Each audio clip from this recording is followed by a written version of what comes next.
Ես Հայաստանում եմ փոխվել 95 թվականի դեկտեմբերին եւ այդ օրվանից էլ ապրում եմ Հայաստանում, մասնակցել եմ բոլոր հանրապետական ընտրություններին, ներկա եմ եղել, քվեարկել եմ, մի մասին էլ, մի քանիսին էլ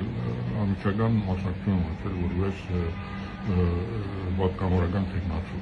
Տեսել եմ լավ ընտրություն, տեսել եմ գիսալավ, գիսավար, տեսել եմ նաև վատ ընտրություն, ասեմ որ այս մեկը, որ մենք ավարտեցինք 2 օր առաջ, վատ ընտրություն էր բոլոր առումներով, նույնիսկ ասեի շատ վատ ընտրություն էր, հաշվի առնելով նաև 2 լրացուցիչ անգամ։ Առաջին որ արդեն մենք 35 տարվա պետություն ենք շատ հարցերում կայացած եւ նման ընտրություն ենք անցկացնում այդ պայմաններում։ Ավելին, որ շատ ավելի կարևոր է, անցկացնում ենք մի իշխանության օրոք, որը իշխանության է եկել հենց նաև այս խոստումով, որ թույլ չի տալու ժողովրդի կամարտահայտության նկատմամբ որևէ ոտնձգություն լինի։ Այս բոլոր հաշվի առնելով իսկապես կարող եմ արձանագրել, որ սա շատ վատ ընտրություն էր։ Հիմա չգնամ չթվարկեմ բոլոր այն հնարավոր երևույթները, որ մենք տեսանք, նախկինում էլ ինչ որ տեսել էինք, այստեղ շատ ավելի մասսայական է եղել, պետության կողմին բյուջեի միջոցով իրեք աջակցություն տալը վերջի վահին, սա պետք է արգելել, օրենք ընդունել, որ ընտրության տարում նրանից 6 ամիս կամ մի տարի առաջ այն ինչ որ բյուջեով արդեն նախատեսված չէ, իշխանությունները իրավունք չունենան նոր ծրագրեր առաջարկեն, լինի դա օգուտ ժողովրդին գաղթ չունի, դա քվեների համար է արվում, չէ, առողջապահություն է, թոշակ է կամ որևէ այլ բան, դա պետք է բացառվի, որովհետեւ դա իշխանության մենաշնորհն է դառնում եւ դա գաշարք է, ասում դու անում ես դա, որ ընտրովի ընտրության վրա ազդես, քո կողմը բերես, այդ հնարավորությունը քո մրցակիցները չունեն, սրանից որ այս արարավոր երևույթն էլ պետք է բացառել, բայց սա շատ մասսայական էր արվում, նույնիսկ մեծ արարավոր երևույթը, որը նորից մասսայական, ադմինիստրատիվ ռեսուրսի օգտագործումն է, սա բացահայտ է արվում, դպրոցներում, հիվանդանոցներում, ուժայինները արդեն թաքցնելու բան չունեն, այսինքն չեն էլ մտածում ինչ-որ բան թաքցնել, որտեղ դա անում են, որ վերընտրվեն, վերընտրվելու դեպքում բոլորը անբաժելի են, եւ սա ինչ-որ մի ցիկլ է, որի մեջ մենք ընկել ենք, այս թվով, այո, հավերժ կարող են մնալ այս իշխանությունները, որովհետեւ կանեն, ավելին կանեն, շատ ավելի կանեն, բայց վերընտրվեն, ոչ ոք չի պատժվի, եւ այսպես հավերժ այս ցիկլը կարող է գնալ։ Սրա մասին իսկապես պետք է մտածել, ինչ որ այս բոլորը ընդհատել, այն ինչ ես տեսա այս ընտրություններին, ասում եմ, բոլոր հանրապետական ընտրություններին, որ տեսել եմ, մասնակցել եմ, նման բան չի եղել։ Իմ խորը համոզմունքն է, որ այս ընտրությունների արդյունքը իսկապես մեր ժողովրդի ճիշտ կամարտահայտություն չի արտացոլում։ Իմ քննադատականներով իշխանությունների իսկական առանց այդ ազդեցությունների, նրանց ունեցած իսկական ցայների քանակը այն է, ինչ որ հարցումները ցույց էին տալիս, 30-ից 40-ի մեջ մաքսիմումը, սա փաստ է, լրացուցիչ ինչ որ եկել է նման միջոցներով է վերվել, դրա համար էլ օրինականության շատ ուրիշ խնդիր է առաջացնում։ Հակառակ այս բոլորին, նաև 50%-ը չկարողացան հաղթահարել, չունեն համապատասխան մեծամասնություն, նույնիսկ չունեն 3/5-ը, ակնհայտ է, նայած հիմա Վարշավա Հայաստանի ցայների հետ ինչ կանեն։ Այնտեղ իսկապես այն խախտումը, որ արեցին, չգիտեմ, սա ով որ արել է, վերջ-վերջո իսկապես պետք է բաժջվի, սա արդեն քվեարկության արդյունքների վրա ուղիղ ազդեցություն է։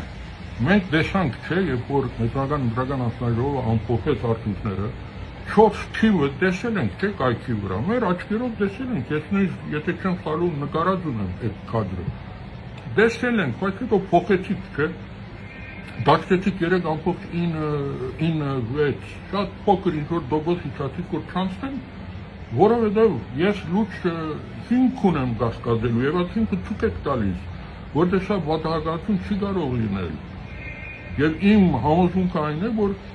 ԿԲ-ի շտաբում նայել են, տեսել են ոչ միայն համապատասխան մեծամասնություն, նույնիսկ 3/5-ը չունեն,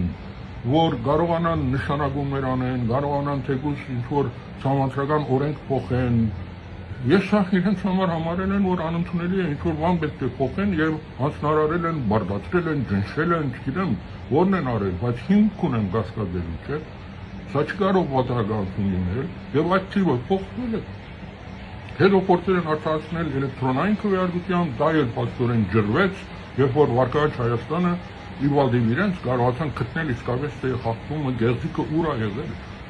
Սա ոչ թե նկարչություն է, սա արդեն մանրանկարչություն է, երբ որ դու 0.04%-ով ինչ-որ ճակատագրական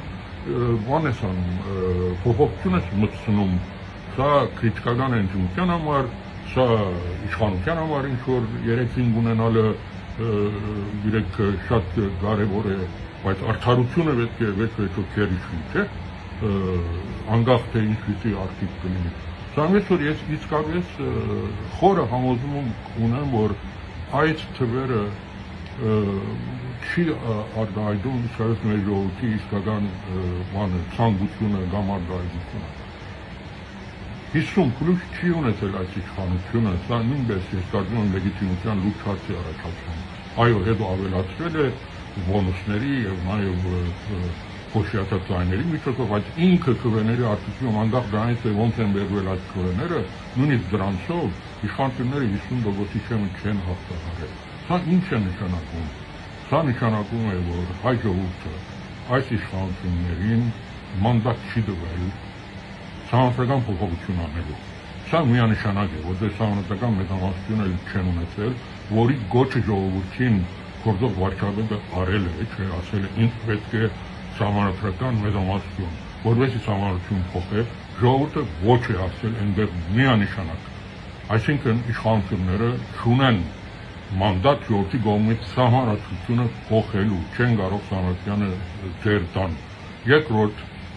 ժողովուրդը մանդատ չի տվել այս իշխանություններին հայ առաքելական եկեղեցու նկատմամբ որևէ ոտնձգություն անելու, սա նույնպես միանշանակ է։ Երրորդ, կարևորներից մեկը, ժողովուրդը մանդատ չի տվել իշխանություններին Հայաստանի սուվերեն տարածքից նույնիսկ 1 սանտիմետր ինչ նաև ինչ-որ հող կան Ադրբեջանին։ Այսօր ցանկացած բادرվագի տակ, անկլավ կամ որևէ այլ բادرվագ այդպիսի մանդատ իրավունք չունեն։ Հայաստանում այսօր ադրբեջանական անկլավներ գոյություն չունեն։ Հակառակը Հայաստանում կան տարածքներ, որոնք Ադրբեջանի հիմա դիրաբերության տակ են անօրինականորեն։ Նրանք մխրճվել են մեր տարածք, նրանք պետք է դուրս գան։ Հայաստանում չկա տարածք, որը պատկանում է Ադրբեջանին եւ որը ենթակա է վերադարձի։ Եվ նման բան անելու հստակորեն այս իշխանությունները մանդատ չունեն։ Չունեն մանդատ սահմանություն փոխելու, չունեն մանդատ հայ առաքելական եկեղեցուն դատան որևէ ոտնձգություն անելու, չունեն մանդատ Հայաստանի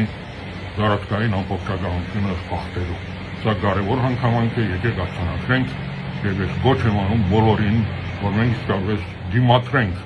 այն հետագա ոտնձգությունները, որ իշխանությունները բարտավորվել են, խոստացել են, որ պետք է անեն, ուղղակի դա թույլ չտանք, նրանք չունեն բավարար լեգիտիմություն, շատ կասկածելի են այս արդյունքները եւ մենք շատ իրավական, քաղաքական, բարոյական, ազգային հիմքեր ունենք, որ մեր բոլոր հնարավորություններով եւ կարողություններով օրենքի եւ սահմանադրական շրջանակներում դիմադրենք այդ հետագա իշխանությունների ոտնձգություններին։